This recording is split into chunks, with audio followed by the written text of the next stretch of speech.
இன்னைக்கான daily vocabulary பார்க்கலாமா? First sentence, என்னிடமிருந்து உனக்கு என்ன வேண்டும். அதாவது இப்போ ஏதாவது ஒரு ஸ்பெஷல் டே நம்ம கேட்போம், பர்த்டே அப்படின்னா என்கிட்ட இருந்து உனக்கு என்ன கிஃப்ட் வேணும் அப்படின்னு சொல்லி கேட்போம். என்கிட்ட இருந்து என்ன வேணும் கேளு அப்படின்னு சொல்லுவோம். ஸோ அதை எப்படி இங்கிலீஷ்ல சொல்லலாம் அப்படின்னு பாருங்க. What do you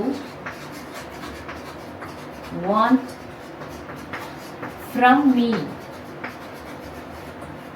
ஸோ என்னிடமிருந்து உனக்கு என்ன வேண்டும் அப்படின்னு கேட்கணும். ஸோ அப்போ ஃப்ரம் மீ யூஸ் பண்ணணும், யூ வாண்ட் அப்படின்னு சொல்லணும். ஸோ அப்போ what to you want from me அப்படின்னு சொல்லலாம். அடுத்து, நான் இன்று சீக்கிரம் கிளம்ப வேண்டும். இப்போ இன்னைக்கு ஸ்கூல்ல இருக்கோம், இல்லைன்னா ஒரு ஆஃபீஸில் இருக்கோம், நான் இன்னைக்கு கொஞ்சம் சீக்கிரமாக கிளம்பணும் அப்படின்னு சொல்லணும். ஸோ இதை எப்படி இங்கிலீஷில் சொல்லலாம்? இப்போ நம்ம சொல்லுவோம் இல்லையா, அந்த கிளம்பணும், நான் போகணும், சாப்பிடணும் அப்படின்னு ஜஸ்ட் அது ஒரு சென்டென்ஸாக மட்டும் சொல்லுவோம். ரொம்ப கம்பல்சரியாக சொல்லாமல் ஜஸ்ட் ஒரு எப்படி நான் போகணும் அப்படின்னு மட்டும் சொல்லுவோம். ஸோ அதுக்கு நம்ம என்ன யூஸ் பண்ணுவோம் அப்படின்னா have to யூஸ் பண்ணுவோம். ஸோ இப்போ நான் இன்று சீக்கிரம் கிளம்ப வேண்டும், இதை எப்படி இங்கிலீஷில் சொல்லலாம்? I have to go early today. So நான் கிளம்பணும் அப்படின்னு மட்டும் சொல்கிறோம். So I have to go early today. அடுத்து, உங்களுக்கு பிடித்தவை பிடிக்காதவை என்ன. ஸோ உங்களுக்கு எதெல்லாம் பிடிக்கும் எதெல்லாம் பிடிக்காது கொஞ்சம் சொல்லுங்க அப்படின்னு சொல்லுவோம். ஸோ இதை எப்படி இங்கிலீஷில் சொல்லலாம்?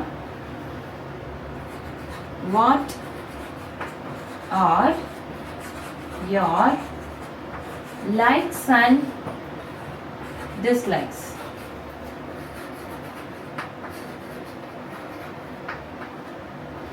What are your likes and dislikes அப்படின்னு சொல்லலாம். அடுத்து, நீ என்ன பேசுற அப்படின்னு கேட்போம். யாராவது ஒருத்தவங்க கன்ஃபியூஸா ஏதாவது பேசிட்டு இருக்காங்க அப்படின்னா நீ என்ன பேசிட்டு இருக்க அப்படின்னு கேட்போம். ஸோ அதை எப்படி இங்கிலீஷ்ல சொல்லலாம்?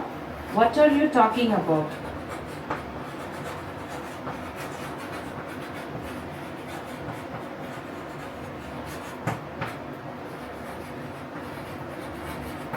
What are you talking about? இல்லைன்னா what are you talking? என்ன பேசிட்டு இருக்க அப்படின்னு சொல்லி சொல்லலாம். அடுத்து, நான் மிகவும் நன்றாக உணர்கிறேன்.